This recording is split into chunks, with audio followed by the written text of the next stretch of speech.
Alhamdulillah, kita dapat berhimpun pada hari ini dalam pertandingan perbahasan. Saya selaku speaker dewan akan mengendalikan perjalanan perbahasan ini dengan adil, seksama dan penuh berdisiplin.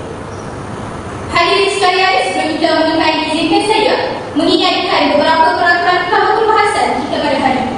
Setiap pasukan akan diberikan masa yang telah ditetapkan untuk menyampaikan hujah dan membalas hujah pihak lawan. Hanya seorang sahaja dibenarkan bercakap pada satu masa. Sekiranya masa tamat, loceng akan dibunyikan dan ahli dewan hendaklah segera menamatkan ucapan. Bahasa yang digunakan mestilah sopan, teratur dan berhemah. Bagi perbahasan hari ini, tajuk yang akan diperdebatkan ialah ekonomi tanpa tunai lebih baik untuk masa depan baru. Menentang hujah ini ialah bagi pihak pembangkang, manakala yang menyokong pihak ini adalah bagi pihak kerajaan. Izinkan saya memperkenalkan barisan pembahas. Bagi pihak kerajaan adalah Perdana Menteri dan bagi pihak pembangkang, Ketua Pembangkang. Dengan penuh hormat, saya menjemput Perdana Menteri untuk memulakan hujah. Pembukaan pihak kerajaan dipersilakan. Assalamualaikum dan salam sejahtera. Terima kasih kepada Puan Speaker Dewan yang berusaha, pengurusi majlis, barisan pembangkang, para juri yang dihormati dan serta hadirin sekalian. Pada hari ini, pihak kerajaan berdiri teguh menyokong usul yang berbunyi ekonomi tanpa tunai lebih baik untuk masa depan negara. Dalam era globalisasi ini, dari kemajuan teknologi kini, penggunaan wang tunai semakin berkurangan dan digantikan dengan sistem pembayaran digital. Fenomena ini bukan lagi perkara asing, malah telah menjadi satu keperluan bagi memastikan ekonomi negara terus berkembang seiring arus kemodenan. Hujah saya yang pertama, ekonomi tanpa tunai meningkatkan keselamatan kewangan negara. Hal ini kerana transaksi tunai seringkali terdedah kepada berbagai bentuk jenayah seperti rompakan, penyelundupan, pencurian dan pengubahan wang haram. Wang tunai secara fizikal mudah disalahgunakan dan sukar dijejaki apabila berpindah tangan. Sebaliknya, transaksi digital membolehkan kerajaan serta institusi kewangan menjejak aliran keluar masuk wang dengan lebih teliti. Sebagai contoh, rekod transaksi dalam talian boleh menjadi bukti sah dalam siasatan kes jenayah kewangan, sekaligus mengurangkan peluang penjenayah berleluasa. Hal ini bukan sahaja mengurangkan risiko rasuah, malah mampu meningkatkan keyakinan pelabur wang terhadap kestabilan ekonomi negara. Justeru, jelaslah bahawa sistem tanpa tunai menjadikan keselamatan kewangan negara lebih terjamin dan terkawal. Tuan Yang Ketua, mohon silakan. Yang berhormat tadi mengatakan transaksi digital selamat, tetapi berkaitan juga semakin banyak dengan scam dan dengan risiko yang melibatkan e-dompet dan perbankan dalam talian. Terima kasih Yang Berhormat. Benar, wujud tunai saver. Namun, berbeza dengan wang tunai, transaksi digital meninggalkan jejak yang boleh dikesan dan dibawa ke muka pengadilan.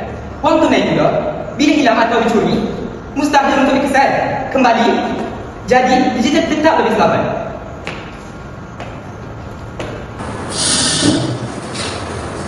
Terima kasih bagi pihak kerajaan.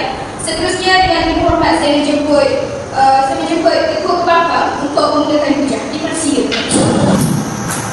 Terima kasih Yang Berhormat. Bismillahirrahmanirrahim. Assalamualaikum warahmatullahi wabarakatuh. Salam sejahtera.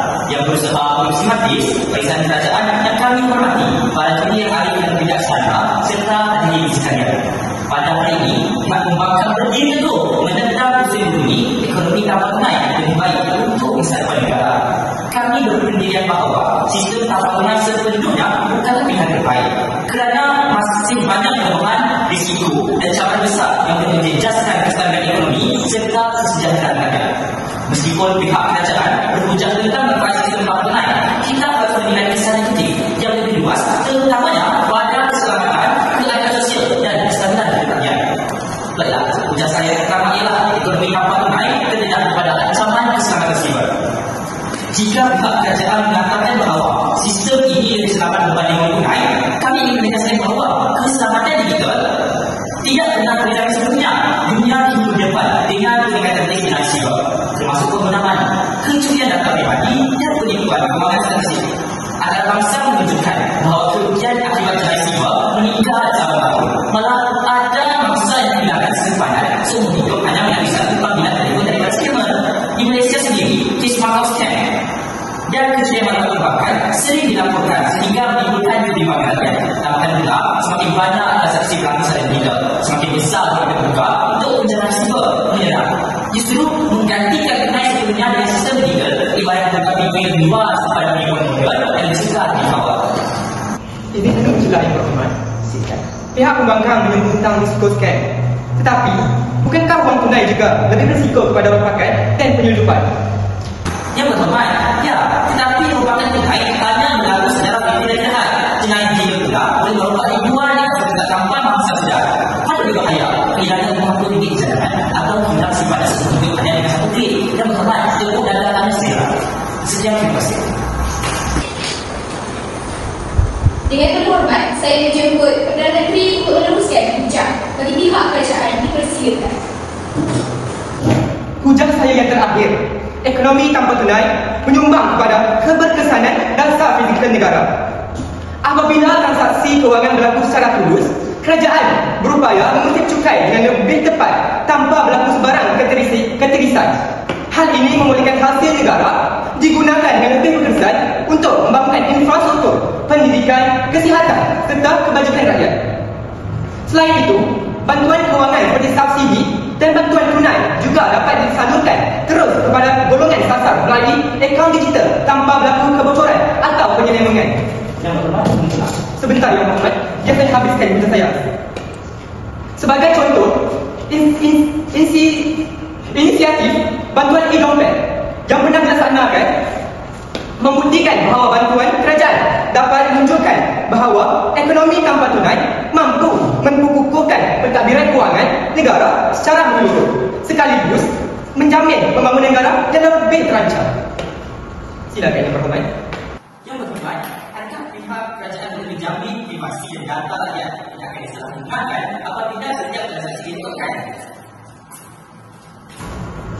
Yang Berhormat, data rakyat diurus dengan undang-undang, privasi dan keselamatan digital. Dengan penguasaan yang ketat, penyalahgunaan dapat dibendung. Lagi pula, bukankah lebih baik kita ada data telus untuk banteras rasuah daripada biarkan wang tunai berlegar tanpa rekod?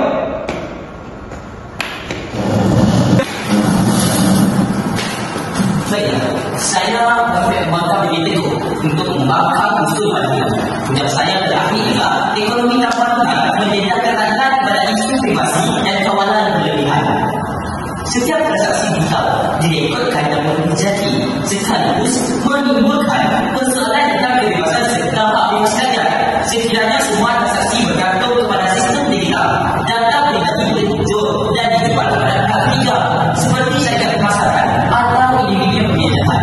Tambahkan pula, kerajaan atau institusi tertentu boleh menggunakan data kewangan rakyat untuk tujuan politik atau kewangan sosial.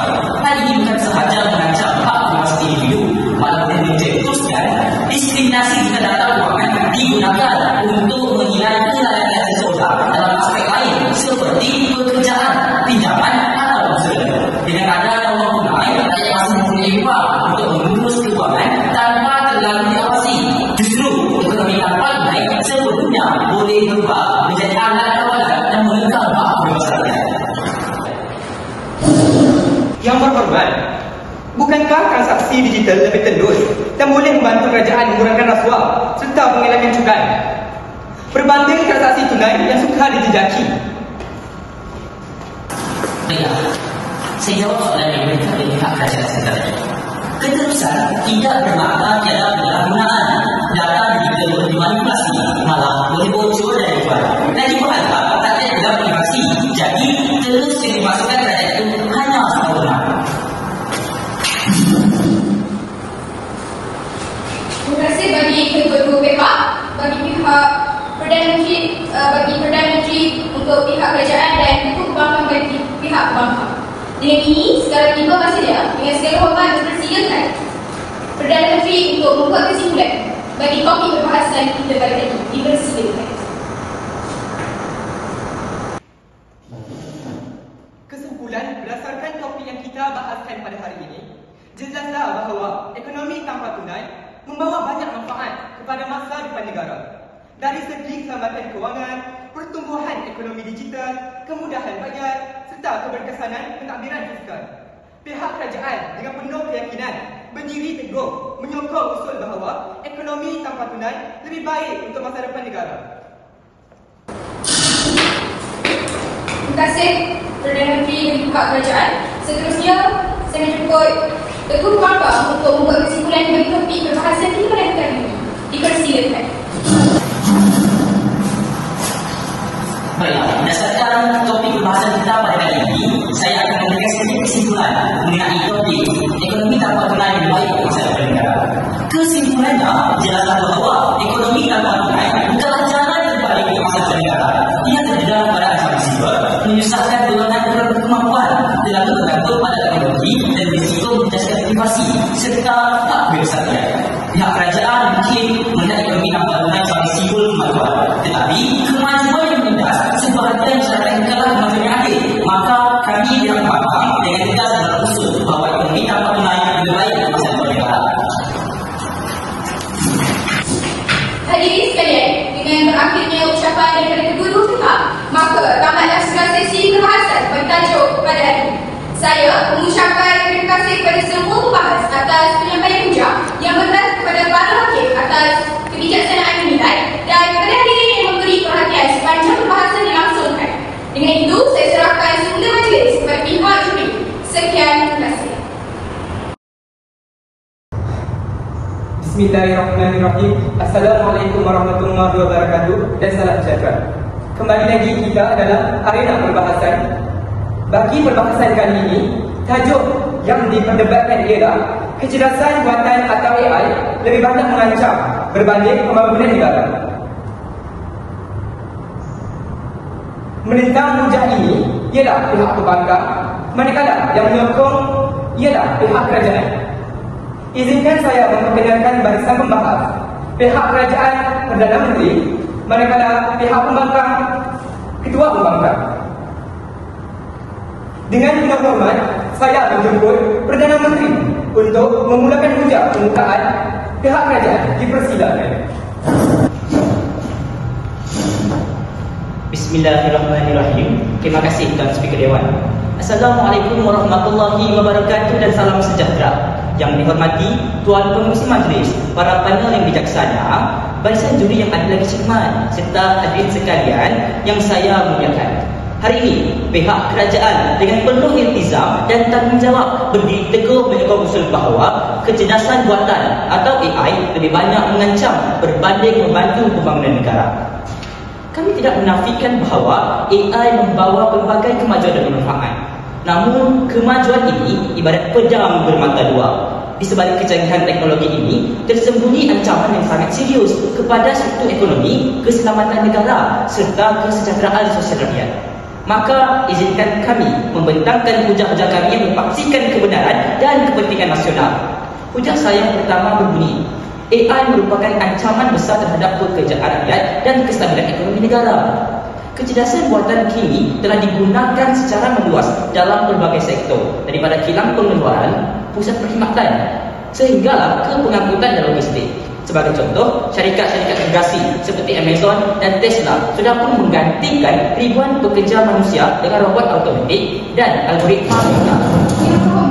Apabila mesin mengambil alih tugas manusia, kita rakyat berisiko kehilangan pekerjaan. Seperti itu, silakan.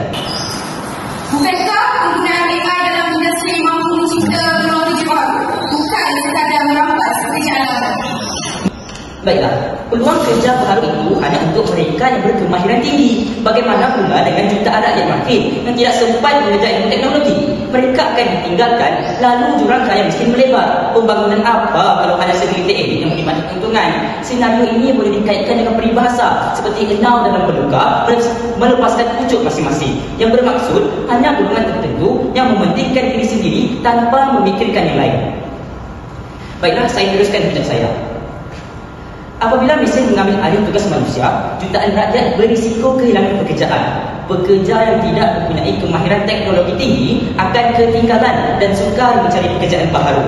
Akibatnya, kadar pengangguran melonjak naik, pendapatan isi rumah menurun, dan kemiskinan bandar serta luar bandar meningkat secara mendadak.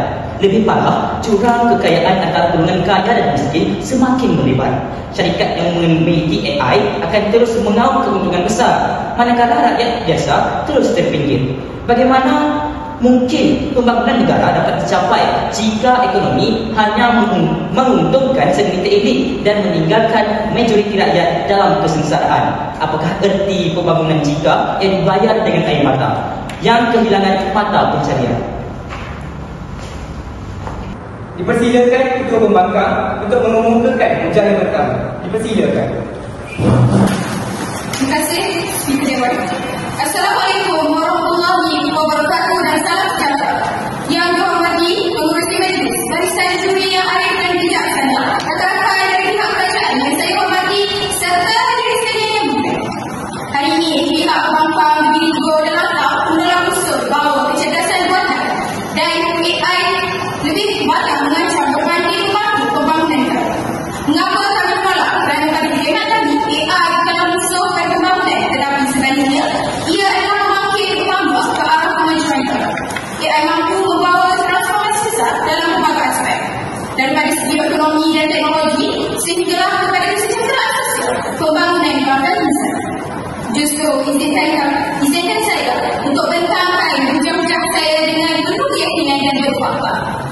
Pertama, AI merupakan tulang belakang pada pertumbuhan ekonomi moden. Teknologi AI telah meningkatkan produktiviti industri secara mendadak dalam sektor perkiraan. Contohnya, penggunaan sistem otomatik. Kita telah mengurangkan ketergantungan kepada buruh manusia untuk kerja-kerja berubah. Ini membolehkan syarikat meningkatkan pengeluaran efisien dan menjadikan kos dalam jangka masa yang panjang. Di Malaysia, pelaburan dalam sektor AI dipersilakan. Jika AI mengambil alih kerja manusia, bukankah ini hanya menambahkan pengangguran dan kemiskinan? Bagi saya tidak. AI menghapuskan kerja berubah, tetapi dicipta ribuan kerja yang tinggi. Malaysia sahaja menerima pelaburan akan 3% pada 2025 yang menjadi hampir 7,000 pekerjaan baru. Ini bukti AI menggerakkan ekonomi, bukan melemahkannya. Saya akan menyambung saya sebentar. Di Malaysia, pelaburan dalam sektor AI juga kecil sebenarnya, hanya dalam tempoh setelah tahun pertama 2020. Negara telah menarik pelaburan melebihi RM3.1 bilion yang dijangka mewujudkan hampir 7,000 peluang pekerjaan baru. Ini bukan teori, ini realiti. Dalam bidang pertanian juga, AI digunakan untuk memantau perkembangan tanah, meramal cuaca dan mengawal penggunaan hasil serta kacau. Akibatnya, hasil pertanian meningkat, kos menurun dan ketahanan makanan menjadi lebih kuat. Tanpa AI, Malaysia akan ketinggalan ke belakang dengan negara seperti China, Amerika Syarikat dan Singapura yang sudah lama menggunakan AI untuk mengukuhkan daya saing mereka. Maka, wajar kita menolak AI hanya kerana takut akan perubahan. Bukankah lebih bijak untuk kita menguasai teknologi ini dan menggunakannya untuk membina masa depan ekonomi yang mapan dan juga mapan? Sekian. Baiklah, hujah saya yang terakhir dalam perdebatan kita pada hari ini ialah kami mengupas kesan sosial dan moral yang dibawa oleh kecerdasan buatan. Salah satu ancaman paling ketara ialah penyebaran maklumat palsu melalui teknologi seperti deepfake. AI kini boleh mencipta video palsu dan kelihatan seolah-olah benar. Contohnya, video palsu melibatkan tokoh politik, pemimpin agama atau selebriti yang boleh menjatuhkan reputasi mereka serta mencetuskan kebencian antara kaum dan agama. Bukan itu sahaja, penggunaan AI, algoritma media sosial menyebabkan ketagihan dalam kalangan remaja, mengelakkan hobi cyber serta menyumbang kepada gangguan kesihatan mental seperti depresi dan keresahan. AI mengatur kandungan yang dilihat pengguna bukan berdasarkan nilai moral atau kebenaran, tetapi semata-mata berdasarkan keuntungan syarikat teknologi. Baiklah, Yang Berhormat, silakan. Soalan saya pada ini adalah, adakah wajar kita menolak AI hanya kerana wujud segelintir penyalahgunaan seperti deepfake atau ketagihan media sosial? Adakah Yang Berhormat yakin hanya segelintir? Deepfake mampu menjatuhkan pemimpin negara, merosakkan reputasi dan mencetuskan huru-hara kaum serta agama. Ketagihan media sosial pula sedang meracuni minda generasi muda. Jika asas moral dan sosial rakyat runtuh, maka runtuhlah pembangunan negara. Akibatnya, generasi muda lebih mudah terdedah kepada kandungan toksik, pemikiran ekstrim dan gaya hidup yang tidak sehat. Jika rakyat negara ini hilang, tidak stabil emosi dan goyah nilai moral, apakah kita masih boleh menganggap bahawa negara sedang membangun? Pembangunan sebenar bukan hanya diukur dari segi infrastruktur dan ekonomi, tetapi dari kualiti insan dan nilai kemanusiaan. Seterusnya, hujah yang ketiga, saya ingin menyatakan bahawa benda AI memiliki risiko, tetapi risiko itu boleh dan sedang dikawal. Kita tidak menafikan bahawa AI boleh disalahkan, namun kesalahan kita terletak pada AI, tapi itu diri kita sendiri. Tetapi pada manusia yang menggantikannya, sama seperti bisa, ia boleh digunakan untuk menyediakan makanan atau menyakiti orang. Adakah kita harus salahkan bisa? Tidak, kita kawal penggunaannya. Begitulah juga dengan AI. Negara kita telah mula melaksanakan garis cyber dan dasar yang telah mengawal sehingga penggunaan AI. Malaysia telah melancarkan garis panduan tetapi roda dan etika AI serta menemukan Pejabat Nasional AI National AI Office untuk memastikan pembangunan AI berjalan secara bertanggungjawab dan selamat. Dengan adanya undang-undang perlindungan dakwa, kawalan media sosial dan penguatkuasaan keselamatan cyber, penyalahgunaan AI dapat diterapkan. Malah, syarikat-syarikat global juga telah mula melaksanakan prinsip-prinsip AI yang boleh dipercayai trustworthy AI sebagai garis panduan antarabangsa. Justru, kita tidak perlu menolak AI semata kerana takut pada risikonya. Yang perlu dilakukan ialah memastikan dasar, undang-undang dan penggunaan pendidikan yang mudah dilaksanakan dengan teguh dan menyeluruh. Yang berhormat, bagaimana anda boleh kata ancaman AI boleh dikawal, sedangkan undang-undang sering gagal menghalau penyalahgunaan teknologi? Bagi saya, di Malaysia sudah ada garis panduan tata kelola dan etika AI serta Pejabat Nasional AI. Tambahan juga, perlindungan data, kawalan media sosial dan penguatkuasaan keselamatan cyber, penyalahgunaan AI dapat dikurangkan. Itu sahaja. Terima kasih kepada pihak kerajaan yang membangkang atas perbahasan sebentar tadi. Saya akan memberikan kepada ketua pembangkang untuk membuat kesimpulan terlebih dahulu. Dipersilakan. Saya hormati, sekiranya kita menolak AI hanya kerana takut kepada risikonya, maka kita sedang membuka mata dan ruang untuk negara lain dan kita. Kita pula kekal sebagai pengguna basic yang bergantung pada teknologi asing sahaja. AI bukanlah musuh kita, tetapi ia adalah peluang untuk kita untuk terus maju ke hadapan demi negara. Peluang untuk melonjakkan ekonomi, peluang untuk memperkasakan pendidikan dan kesihatan, dan peluang untuk membawa Malaysia ke tahap yang lebih tinggi di pentas global antarabangsa. Maka, pihak pembangkang kali ini dengan penuh keyakinan menyatakan pendirian global, kecerdasan buatan yang banyak membantu berbagai macam pembangunan negara. Sekian saja, terima kasih. Seterusnya, kita akan mendengarkan kesimpulan daripada pihak kerajaan. Dipersilakan. Baiklah, melalui perbahasan kita pada kali ini, pihak pembangkang seolah-olah menyokong usul kita pada hari ini. Lebih baik pihak pembangkang membawa kerusi ke pihak kerajaan untuk menyokong usul kita pada hari ini. Baiklah, kesimpulannya, tuan-tuan dan puan-puan yang dihormati, benar kecerdasan buatan AI membawa kemajuan, tetapi kemajuan itu tidak datang tanpa harga. Kita sedang berdepan dengan teknologi yang mampu menghancurkan peluang pekerjaan, meruntuhkan keselamatan negara dan menggugat nilai moral serta kemudian negara kita. Apakah kita sanggup menggadaikan masa depan rakyat demi kononnya pembangunan yang tidak berjiwa? Maka dengan ini, pihak kerajaan menjadi teguh dan tidak berganjang dengan usul bahawa kecerdasan buatan atau AI lebih banyak mengancam berbanding membantu pembangunan negara. Hadirin sekalian, dengan berakhirnya ucapan daripada kedua-dua pihak, maka tamatlah sudah sesi perbahasan bagi kajian pada hari ini. Saya mengucapkan terima kasih kepada pembahas atas penyampaian hujah yang berluas, kepada para hakim atas kebijaksanaan menilai, dan kepada hadirin yang memberi perhatian sepanjang perbahasan. Dengan itu, saya serahkan semula majlis kepada pihak juri atau pengurusi. Sekian, terima kasih.